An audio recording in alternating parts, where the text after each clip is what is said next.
Oh yeah, guys, Valentine's Day is coming up. I want to announce something really quick. I am indeed breaking up with y'all. I was gonna come up with an elaborate excuse, but I'm gonna be honest with you guys. My explanation for dumping you is, frankly, you're kind of chopped cheese.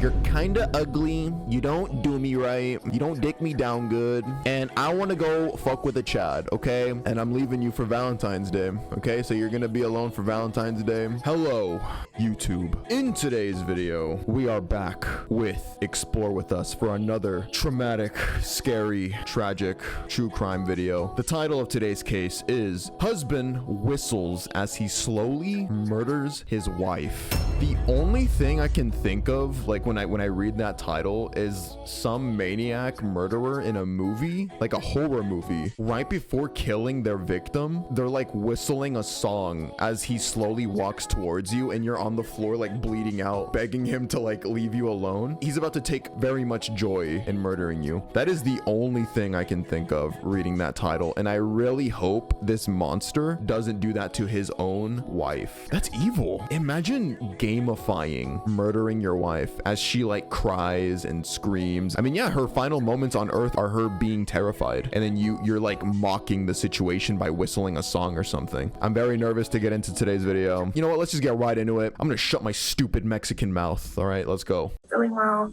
It is absolutely sickening. But I am angry. You just brought me home. What kind of a sick person does that? It just is psychotic. I'm getting she's gonna die. There's some Dude, okay, yeah, right off the bat, like not even 20 seconds in, everybody's saying the same thing that we said just now. Like that's just some psychotic ass behavior. It just is psychotic. There's some drugs that wouldn't show up on that drug panel. And so potassium cyanide is not something that we use in dentistry. I don't even know how to acquire potassium cyanide. It just is a whole another layer of just wicked. A Colorado mother begins Oh, gee, dude, no, okay, I'm extra scared now to get into this. With all of those comments just now, cyanide? And there was drugs involved. A Colorado mother begins experiencing sudden and devastating symptoms after a morning workout. Her family watches helplessly as her illness progresses over the coming days, and suspicious eyes turn to one man, her husband, a beloved and ambitious local dentist. But as she fights for her life, the investigation into what happened will take a shocking turn that no one saw coming. Our point is not to put you away, it's to put the person away that caused this to your wife. And that's What if where that we're person at. is my wife? What? Is this guy the sus guy? That's a very sus thing to say. What if the person that led to my wife's murder was my wife? What? Is this like some kind of elevated form of victim blaming? The following report is based on official police records, and most of the footage has never been seen before until now. It's Monday, March 6, 2023. Home surveillance cameras are recording as 45-year-old Dr. Jim Craig exchanges pleasantries with his wife Angela before heading to work. What was that? How was you just scary? Well, you know, It goes on for hours. Oh. Love you. Have a good day.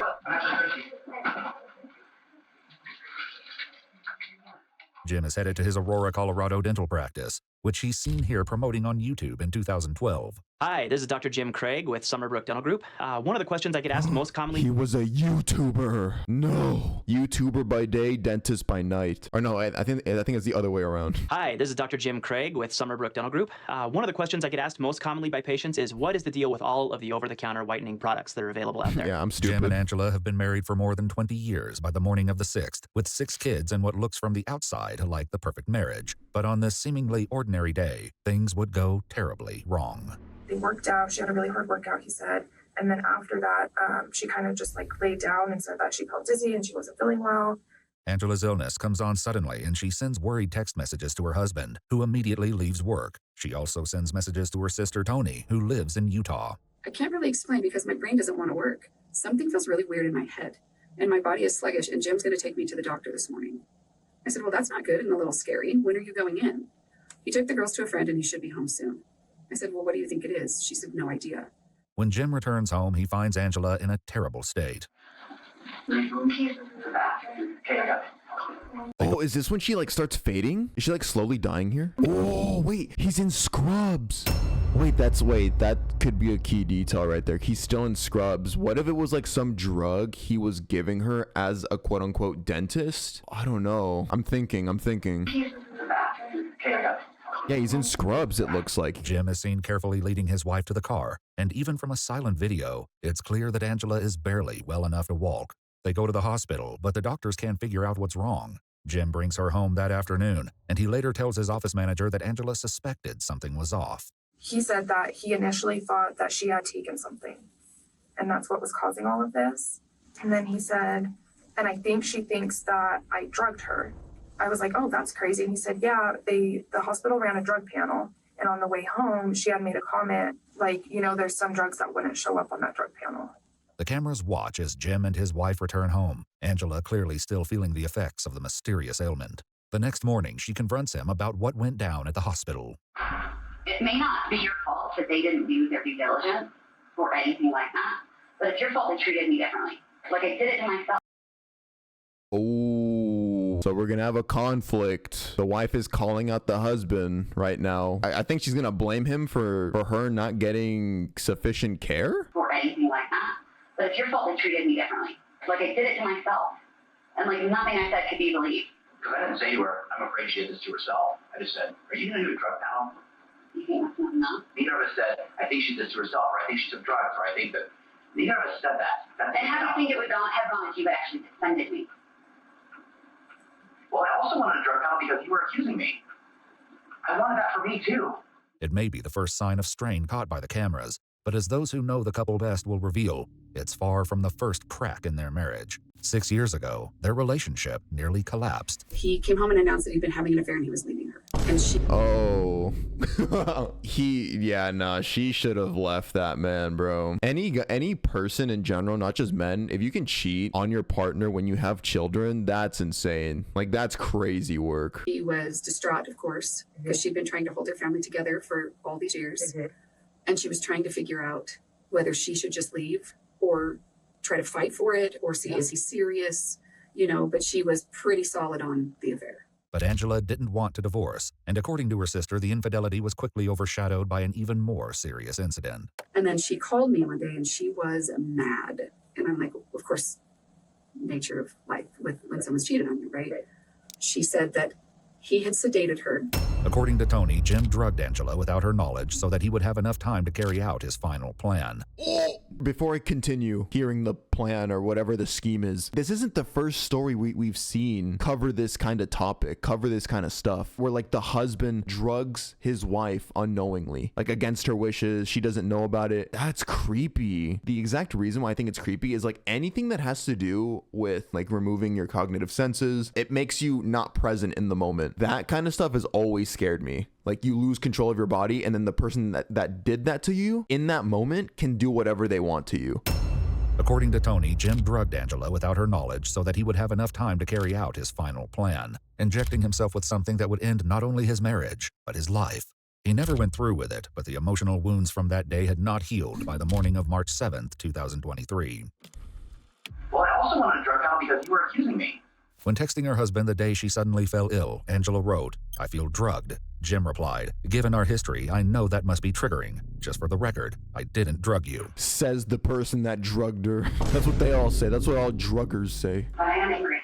I'm angry at you and angry at him. I'm absolutely fine and complaining about it. They didn't do anything except send me home and recommend I see my PCP. And you didn't do anything. You just brought me home. You didn't even try to call my PCP or try to call anybody or try to do anything. You just brought me home. Angela's suspicions may not only stem from the drugging 6 years ago, but from something that happened much more recently. So when she texted me, she started There's more? it with, I'm not really ready to talk yet, but I'm leaving Jim. He's left, how did she put it? He's made it impossible for me to stay. Only 4 months before falling ill, Angela discovered that Jim had created a profile on a matchmaking site called Seeking.com. Before long, he'd found a woman to spend time with. This guy, this fucking whore, this man whore. Holy infidelity. Bro is addicted to cheating on his wife and betraying his children, his family. Before long, he'd found a woman to spend time with. James and I had a relationship for, honestly, I think it might have been like 3 weeks, maybe a month. Okay. And it was like November and December, ended in December. This is embarrassing to admit, met him on a sugar daddy site. Okay. Did he take you on any vacations or anything? He did. That was December. We went up to Bozeman. And then his wife found out, and immediately the next day we came back to Denver. Okay, so she found out while you guys were in Bozeman. Correct. Is what he we told we didn't even spend 24 hours in Bozeman. Okay. Yeah. Jim managed to smooth things over with Angela, promising that he was merely stringing women along with attention and money. That doesn't... Dude, oh, Angela, you should have left him, man. Oh my God. That excuse doesn't work. That's like some high school fuckboy shit. Like, oh, I'm just stringing him along. Maybe. I still wouldn't, but maybe you can let it slide. Kids are stupid at that time in their lives, right? This is a man with that has had 6 kids with you. You have had 6 of his children. Why are you stringing women along at all? Promising that he was merely stringing women along with attention and money, but with no intention of actually cheating. But even on March 1st, after Jim returned from a speaking engagement in Las Vegas, texts show that the mistrust remained. "Is there anything else you're not telling me?" Angela asked. Jim replied, "No, there really isn't anything else to disclose. I really was in Las Vegas by myself, and I don't want to sleep with anyone else but you." By March 8th, 2 days after Angela's trip to the hospital, things have settled a bit, or at least it would seem. Yeah, but you haven't been eating. At all. What? And I didn't exercise today, so. Yeah, that's true. Please don't exercise today. Oh my gosh. Oh no. I don't think I could if I wanted to. Good. Because I don't want you to exercise today and then like pass out and be dead on the bathroom floor. What a weird thing to say to your wife, bro. Dead on the bathroom floor. Is he foreshadowing? Oh, and he's wearing the scrubs. He's wearing those scrubs. This might be where it all goes down. The day passes without incident, but the next day, Angela takes another sudden turn for the worse. Hey,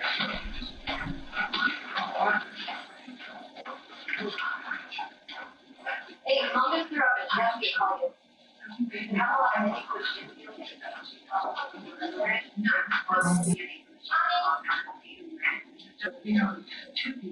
Angela's daughter takes her back to the hospital, but this time she won't be coming back home so quickly. She has been battling a really weird illness over the last 4 days, we have been to the emergency room twice, urgent care once, and now she has been admitted to the hospital even though nobody can figure out what's wrong, period. But his wife's increasingly serious illness appears to be no match for Jim's cheerful disposition.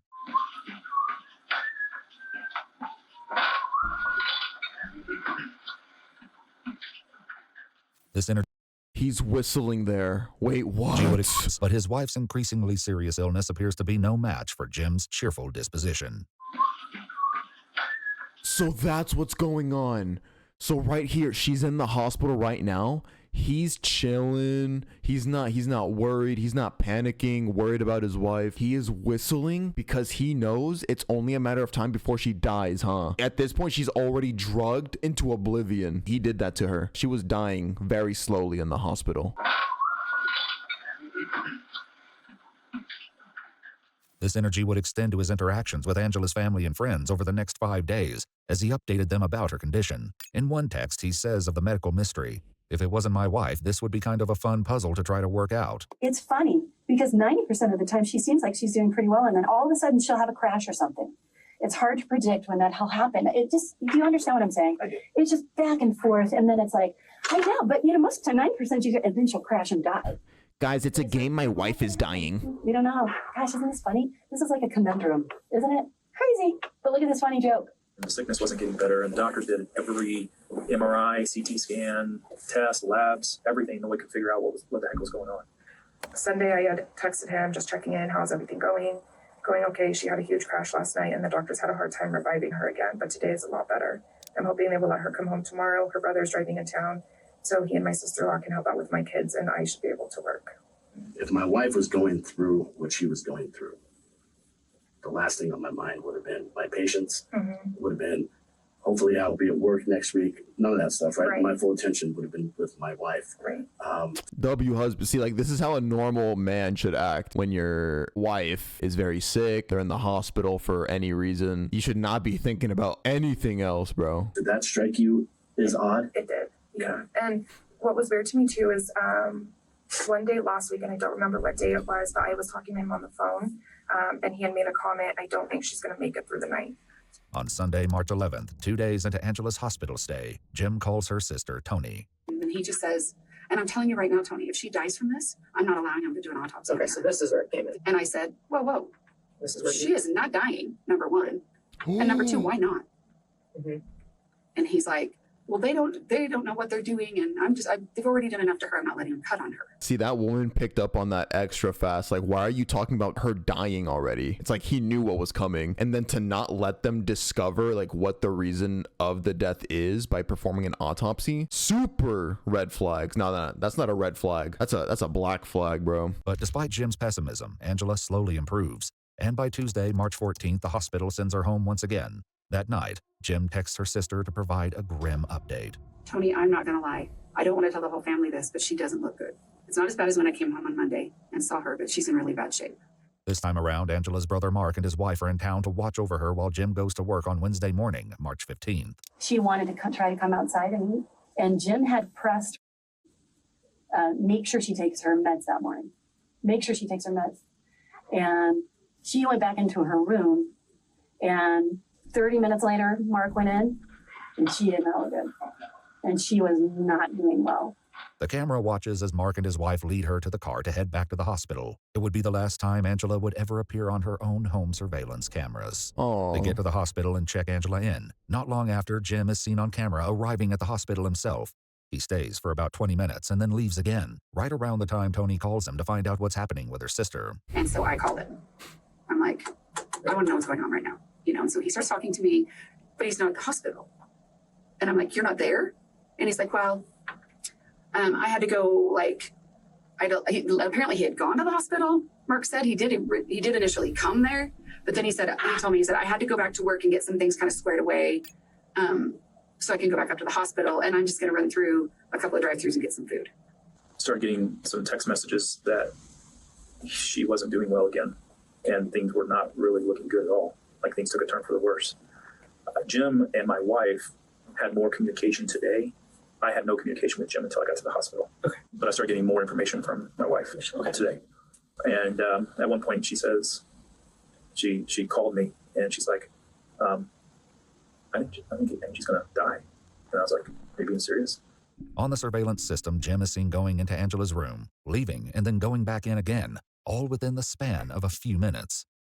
Jim stays in her room for only 1 minute this last time, and when he comes out again, it's very obvious that Angela's condition has suddenly and dramatically changed. There's a whole slew of doctors. There's like 5 of them. I was like, this is not good. I know how to run.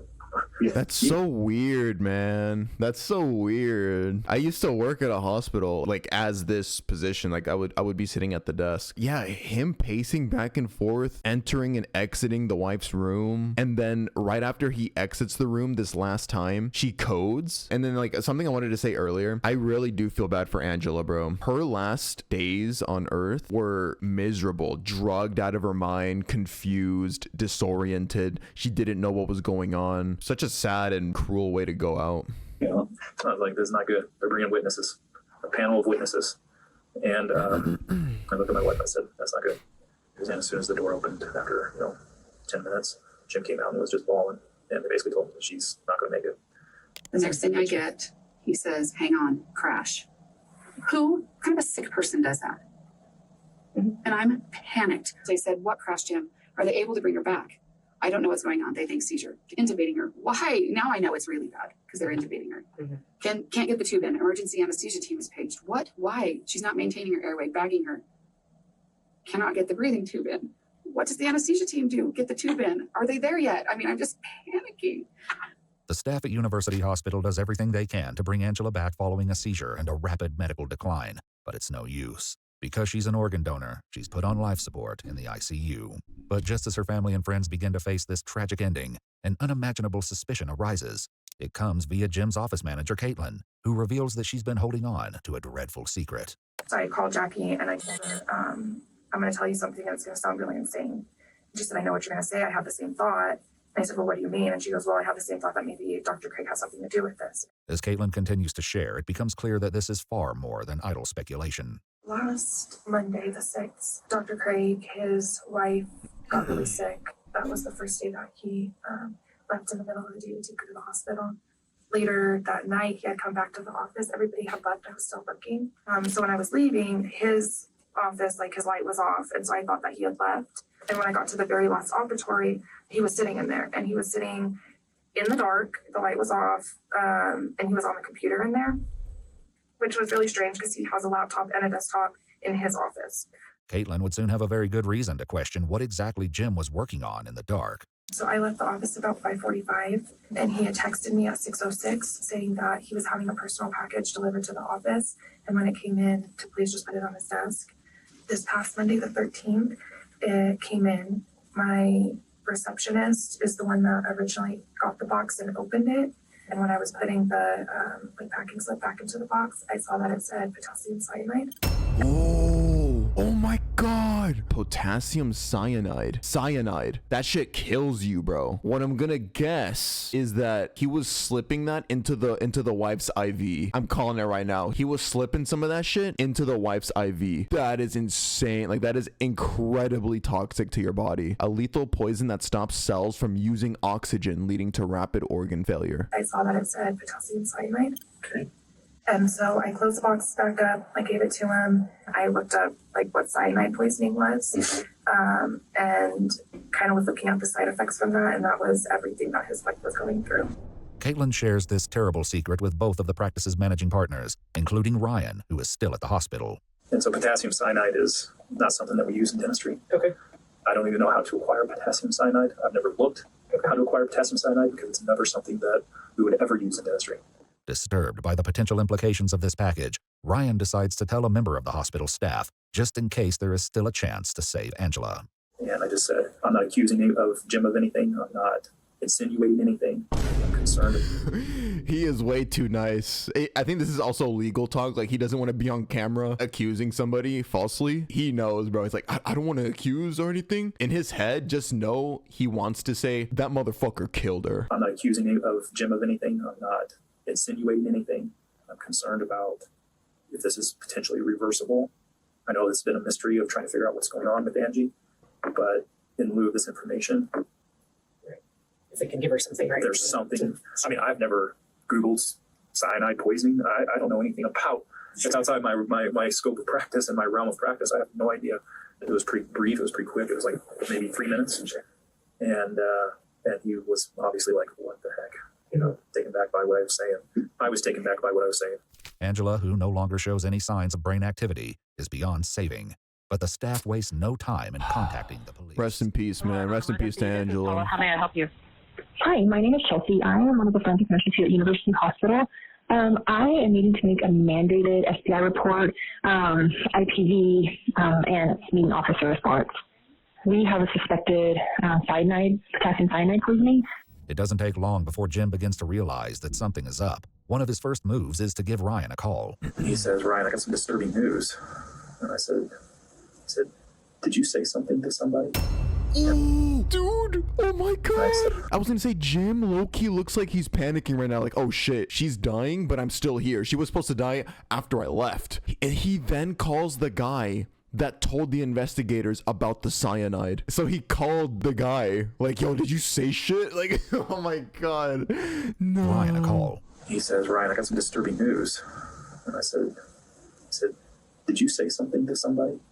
And I said, "Yeah, I did." And I told him exactly what I said to the nurse. And I said, "Jim, what was in the package?" I said, "Did you order a package?" He said, kind of paused. He said, "Yeah, I did." I said, "What was in the package?" He goes, "Oh, it was a ring for Angie. It was going to be a surprise." And I said, "Jim, that's not what was in the package." It was a ring for my wife. That's already my wife, yeah. And he goes, "What do you mean?" And I was like, the package was opened." And he's like, "No, it wasn't." I said, "Yes, it was, Jim. Jim, I know what's in the package." And he wouldn't admit to what was in the package. And I said, "Jim, potassium cyanide was in the package. Why do you have potassium cyanide?" The shocking answer to that question is one that Jim will give to many people before this investigation is finished. But when police go out to his house that night, his lips are sealed. All right, so we'll have to deal with him then too. So he won't be allowed either. I mean, absolutely nobody can go in. So okay, that's fine. I'm sorry. No, that's all right. All right. Say, Brian, we got the husband right here. Did you talk to any officers up there? No. Okay. I think our detectives are going to want to talk to you. Okay. Would that be okay? I think so. Okay. I've never done this before. Do I need to do like on the shows and say a little lawyer or something? No, you're not a suspect or anything that I'm aware of. They just want to, see what's going on here.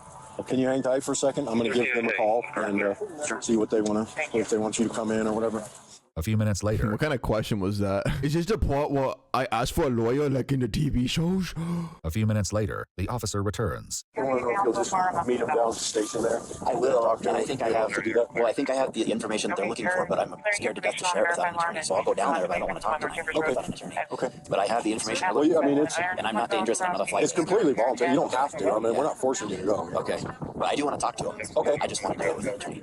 Jim isn't talking, but the police tell him and his family that they'll have to stay somewhere else for the time being.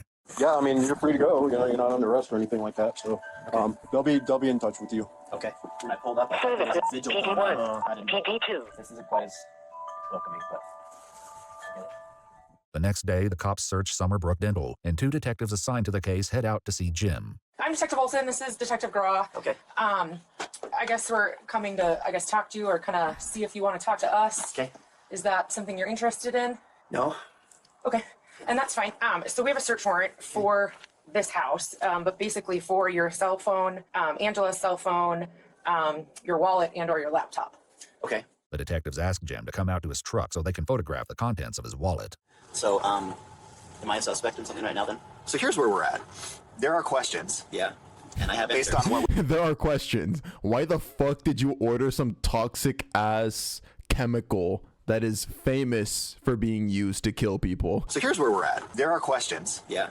And I have based answers. on what we've heard. Yeah. I know what they are, and I have the answers. Okay, well, until they're answered, it's hard to say Yeah. yes or no to what you just asked me. Am I a suspect or not? Well, I guess it kind of depends. It kind of depends how this shakes out. We're hoping this takes that turn and it's not as big a deal as it sounds, but we're going to still treat it like it could be criminal until we find out otherwise. But your attorney's going to tell you I know, I just not to talk to us without them there. I know. So, no, I guess what I mean is there's going to be a funeral coming up.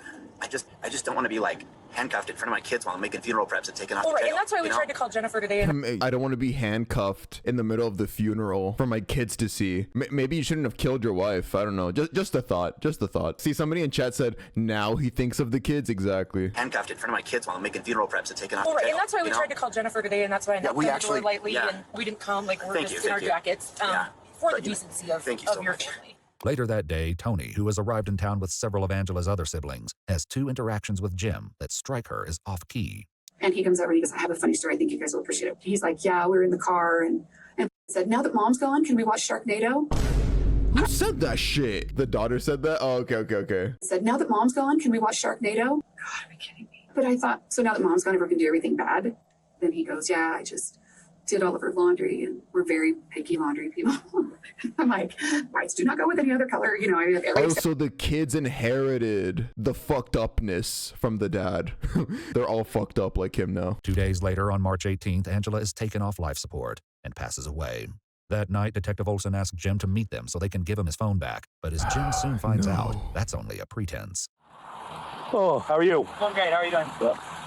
Yeah. Hello. Hi. Hi, Bob. You are under arrest.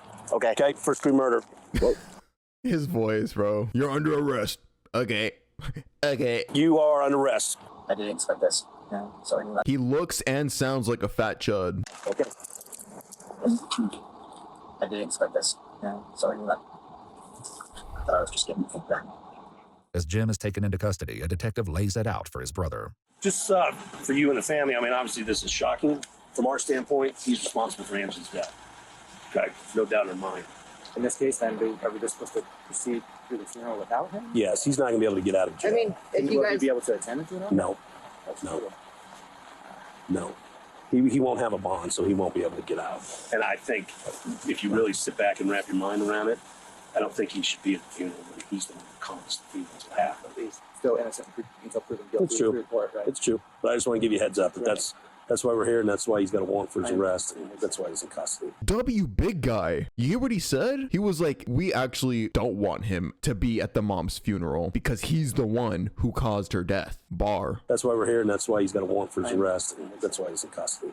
But there's a vast difference between being arrested and being convicted, and there is much more to this story than meets the eye. They do have an arrest warrant for the murder of Angela. So I know that, you've expressed a few times. You have the answers and want to tell us. I just want to give you that opportunity to tell us what you know. And if you have insight on kind of what happened, or, I mean, I know you've talked to DHS, Department of Human Services, and you've kind of alluded when I've talked to you. I just wanted to just give you the opportunity. I really want that. I haven't had my phone, so I haven't been able to talk to the attorney that I reached out to, because as you can imagine, this is terrifying for me. And you both seem very nice and like you're on my side, but I know how this works, and I don't want to incriminate myself for saying anything stupid. Or there are answers, and this makes a lot of sense once those answers come out, but I don't know how to navigate this. I've never done this before, and I'm scared to death. Although Jim is still reluctant to tell his side of the story, he does have one thing he wants to make perfectly clear. I can tell you I did not kill my wife. Ooh, After establishing that he won't be getting out of jail tonight, He's because lying. he's not been given a bond, Jim tries to see if there might be another way. And then what happens if I talk to you and tell you everything I know? Then what? Every case is different, so we can't really, I guess, give you direction, if that makes sense, because we don't know what information you have. So we only know what we have currently.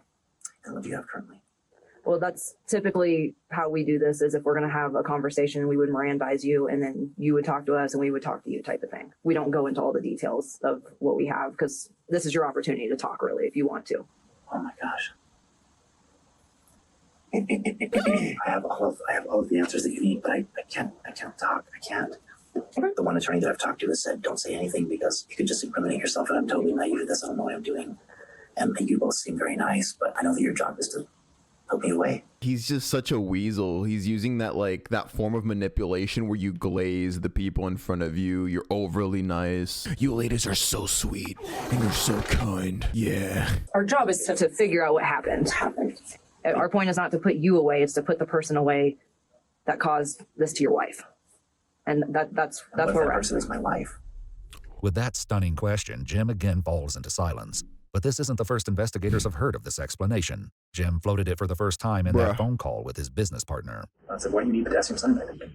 And he said, he's like, there's a lot of pauses with deep breaths. He goes, I ordered it for her. And he basically said that he had ordered the potassium cyanide at her request. He bought it for her, and that it was a game of chicken. He said, I bought it. I actually didn't think she would use it. He insinuated that she took it on her own. He started saying things like, this looks bad. I said, Jim? I said, yeah, it does. I said, I think you need a lawyer. When detectives ask Angela's family and friends, get a lawyer, bitch. They're more than a little skeptical that Angela would do such a thing, no matter how bad her marriage was. She wouldn't take something slowly to put herself in absolute pain and fear for 10 days. I'd be surprised. That would shock me if she was. That's not her personality. I will say this, Angie, never. Back with Jim, the detectives aren't sharing their evidence, but they let him know that things aren't looking good. The information at this time leads to you. So that's why we're where we're at right now. Oh, this is horrible. Because I know how this looks. I knew exactly how this was going to look. And so I don't know. I'm so sorry. I don't know, Detective Wilson. I'm sorry. I mean, this is a scary situation. We're not here to pretend that it is. Yeah, it's really scary. I hate when killers act like this. This is so scary. I'm so scared. Maybe that's why he's talking in this voice. Like, his jeans are too fucking tight. They're squeezing his balls way too hard. So he's constantly talking like. And my kids could lose both of their parents. And I didn't do this. I don't know how to exonerate myself. I don't know what to do. All I can just say is I'm sorry, and I'm sorry that we're here in this situation. I am too. Yeah. Jim never goes into further detail with the detectives, but the investigation is still very much in its infancy. Police have obtained the surveillance footage from Jim's house, from which they hope to find a smoking gun. But the videos seem to show all the hallmarks of a loving, happy couple in the days leading up to Angela's illness. You know what's something I want to point out really quick? And it's something that I've actually learned from watching so much Iwoo. When people overly apologize when they're being interrogated, when they're being investigated, that's like them subconsciously apologizing for what they did, aka the murder. If they're constantly apologizing over and over and over like this guy has, subconsciously he feels guilty, and that's his way of alleviating his conscience of the guilt.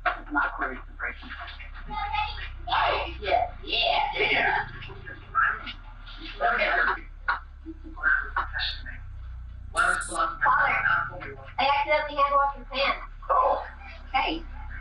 How you doing? All right. No, you got quite hard. Go for it.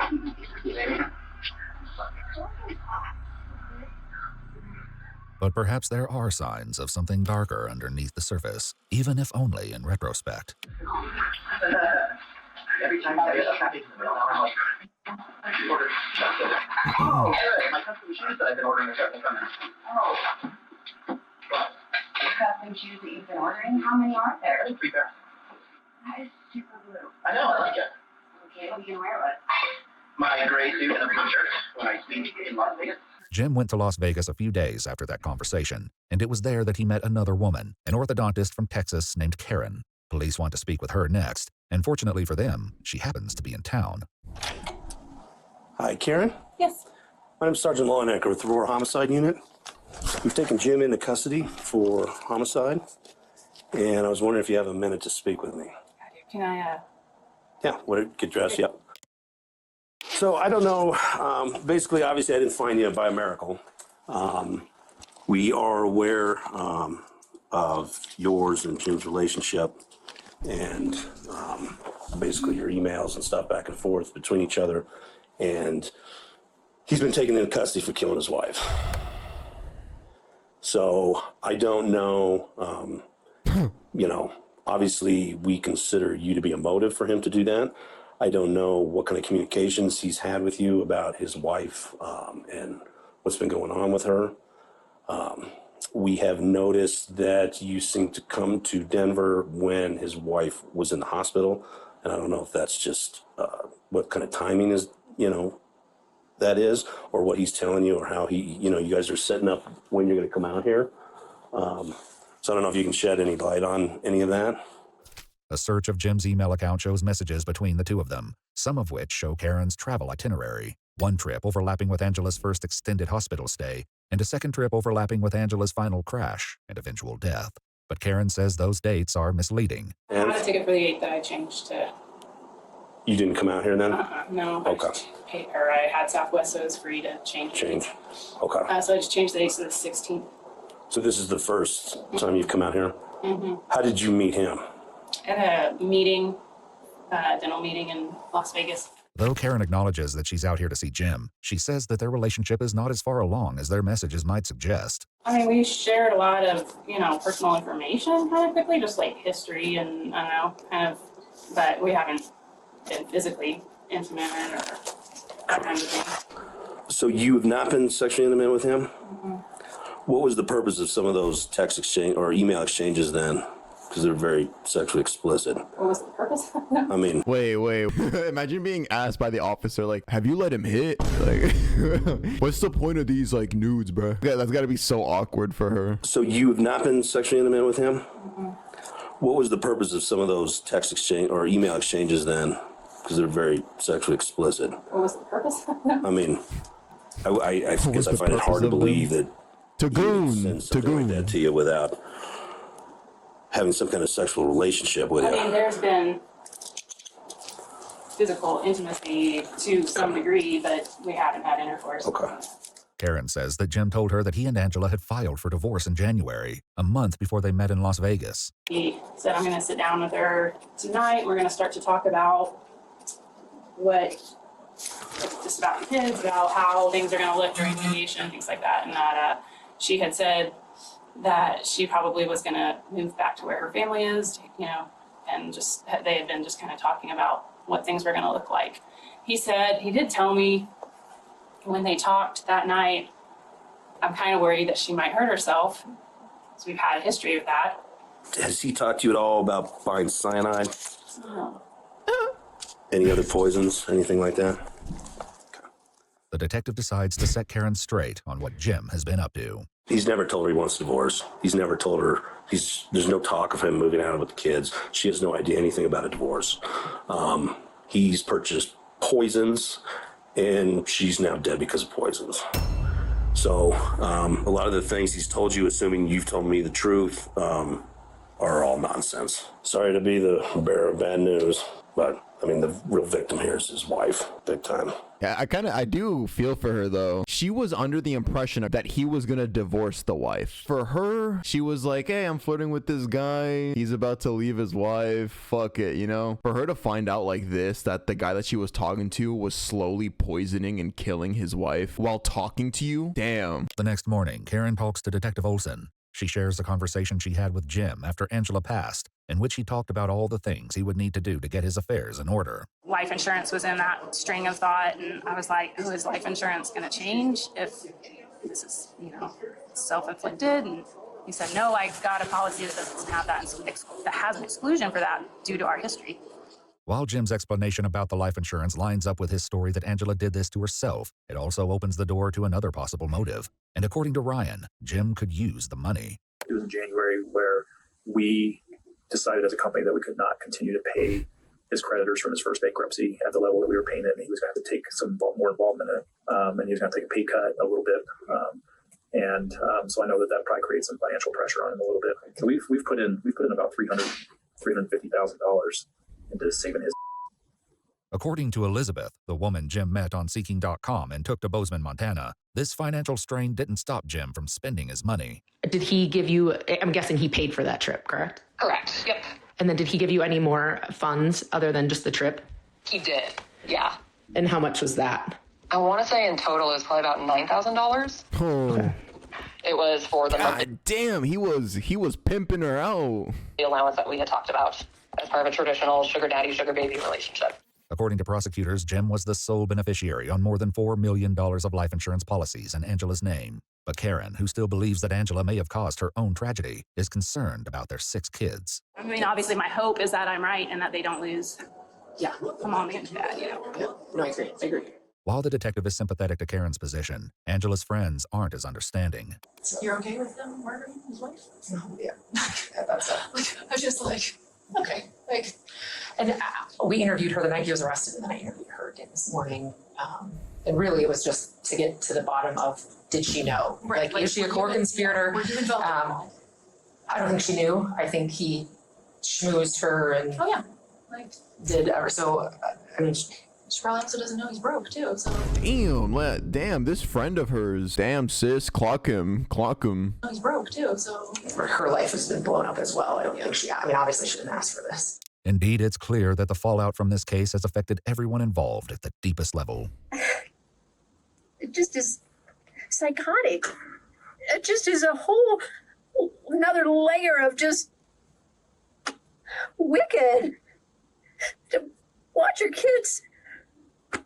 Who does that? And I know we don't know anything, but just the thought of who does that? Indeed, not even Detective Olson is immune to the emotional weight of this tragedy. I've never broke down. This case, I feel so bad. It is tragic. I hate these kids. It's really just I know kids every day. Well,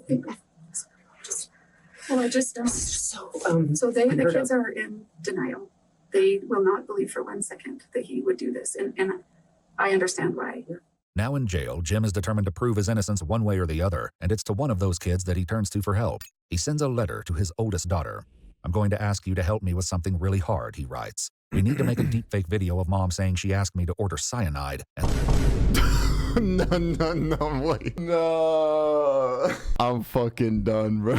This some Looney Tunes ass self-report. I need you to make an AI video of your mom saying she actually wanted the cyanide for herself, for her own enjoyment. Like, what the fuck? I'm going to ask you to help me with something really hard, he writes. We need to make a deepfake video of mom saying she asked me to order cyanide and that she was going to take it herself.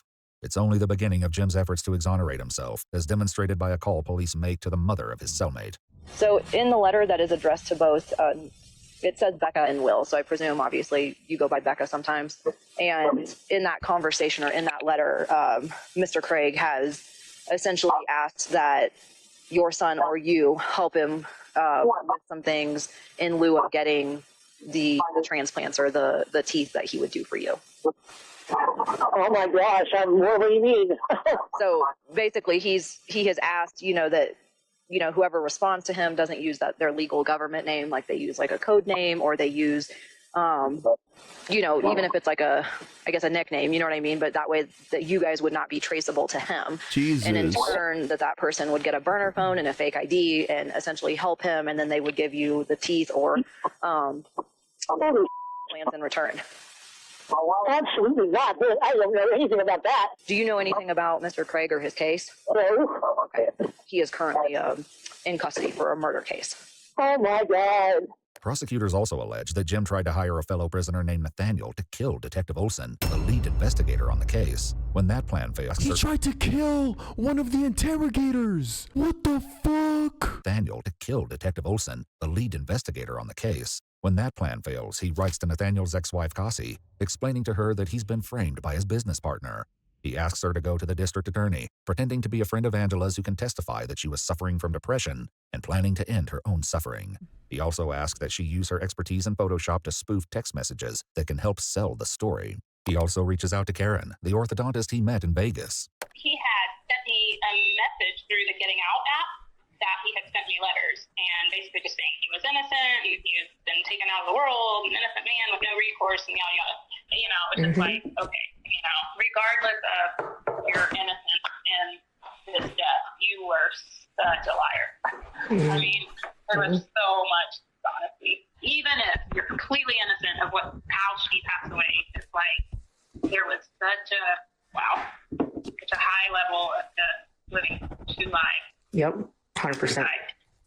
Which is just mind-boggling. Yeah. And scary. Yeah. And I haven't dated somebody in 30 years. Yeah. This is what I do. My first date in 30 freaking years. Damn. So the sugar daddy tried to get back with his sugar baby after supposedly being let out of prison. Like, hey babe, I know I kind of lied to you about being married and having 6 children so I could fuck you. And I know that there's a possibility that I might have killed my wife, but low key, can you let me hit one more time? Like, goddamn. In their investigation, police discover that Jim communicated with Karen using an email address he created only 4 days after meeting her in Las Vegas. They also take a look at Jim's devices and search history, where a bleak picture begins to develop. So there's nothing really on his phone. There's nothing on his laptop. Computer number 9, examiner number 9. He's searching, will arsenic show up in an autopsy? What are the top most 5 undetectable poisons to kill a human? And I can go on, and it is absolutely sickening.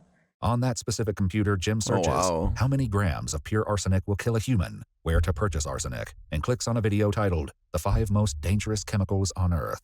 Jesus, that's so chilling. Imagine going through your dad's search history and you're seeing this kind of stuff. Chemicals that don't show up in an autopsy so that you can get away with murder. The new email address he created to communicate with Karen is used for only one other purpose: purchasing poison. He ordered arsenic first. That was delivered to his house on the 4th while Angie was out of town. The outside surveillance cameras show the mail truck drive past Jim's house on March 4th. A short while later, Jim is seen walking down the street. He returns minutes later with a couple of envelopes in his hand.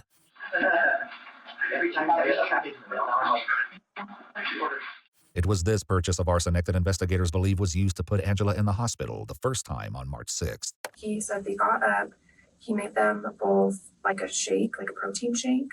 And I don't remember what he said he had put in it, but it was like a pre-workout or something with caffeine, and whatever he had put in it was like 3 times the normal amount that she normally takes. But investigators believe that Jim Craig put something far more dangerous than caffeine into her protein shake that morning.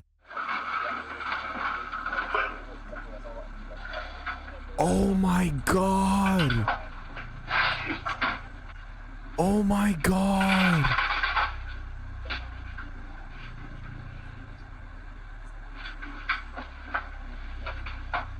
Before leaving for work that morning, Jim has a question.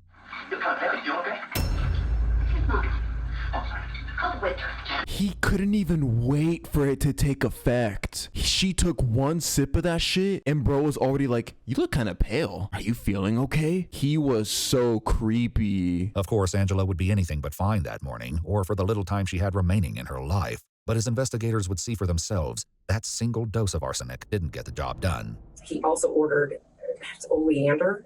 It's like an extremely poisonous plant, but obviously you can get the derivatives out of it. That was still en route.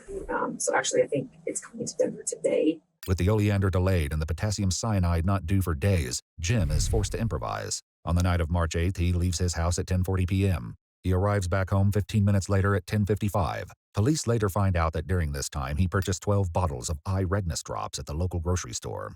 The next morning, Jim makes his wife another drink and turns the TV on for her before going to work.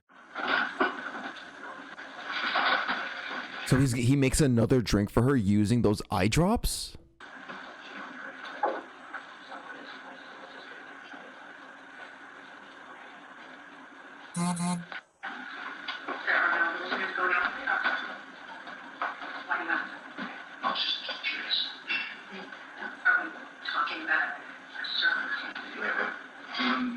That would be the day Angela would be taken to the hospital for the second time. This is so scary, man, because it's your own husband, so you don't know what's going on. You don't suspect your husband is trying to kill you. So like, imagine what she's experiencing here. Like, she's suddenly losing control of her own body. Her brain activity is probably fading. She is probably so scared. She's pale. She's super pale. Toxicology reports would later confirm that she had tetrahydrozoline in her system at the time of her death. It's the active ingredient in Visine. When swallowed, it can cause illness and even death. And yet it's still not enough to kill Angela.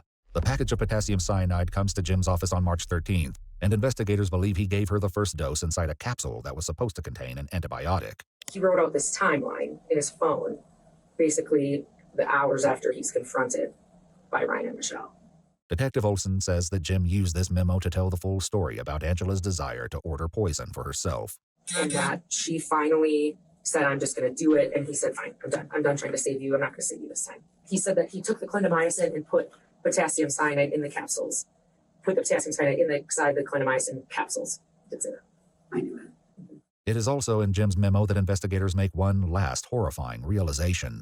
Even after Angela was rushed to the hospital for a final time, Jim was apparently not done yet. He says he went to university, gave her a syringe, which is, I've got my mind as potassium cyanide, gave it to her. And then he left the room and said, like her arm hurts or something. And he came back and the syringe was empty and that she did her IV port at university.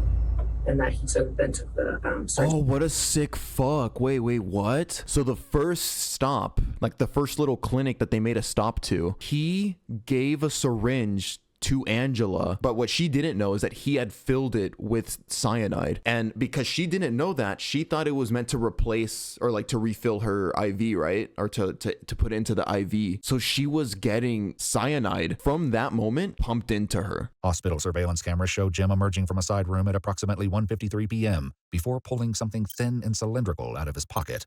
Less than 30 minutes later, Jim comes out of Angela's room, speaks to the nurses, and the frantic but doomed effort to save Angela's life begins. That's where it happened. His final dose was actually at the hospital. Wait a minute. Wait, yo, dude, I called that shit. I swear to God I did.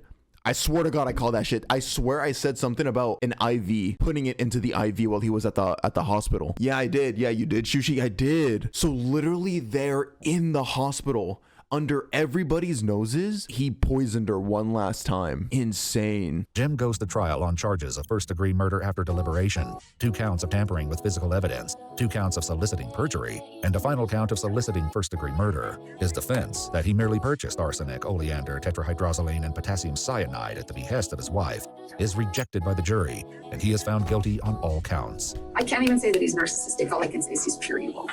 He's pure evil. At Jim's sentencing hearing, Tony said to him, "Angela was a light you never deserved. You may have temporarily dimmed her light in this life, but it will continue to shine in those she loves and that love her in return."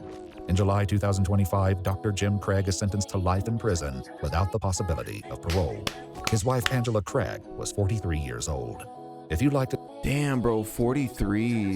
Man, rest in peace to Angela, dude. But at least she got justice. Yeah, fuck this Jim guy, bro. Poisoning her little by little. Poisoned her once, didn't work. Poisoned her again, didn't work. Got her to the hospital, and then kept giving her doses of poison while she was at the hospital to finish the job. And then to her knowledge, she didn't know what was going on. She never knew what was happening. All she knew, all she saw, all she felt was her fading closer and closer to death. She became pale. She was probably super nauseous, losing cognitive ability. Man, dude, just what a terrifying way to go out, man. And I wonder what's gonna happen to the 6 children. My goodness. Wait, we have to remember that part. This guy seemingly just just wanted to go and mess around with other women. You guys remember that? He was on dating apps and shit. Instead of divorcing his wife to go fuck other girls, he killed her. He did it for Angela's insurance. Oh, key detail. Yeah. He was gonna use her death, like the money brought from her death, to continue funding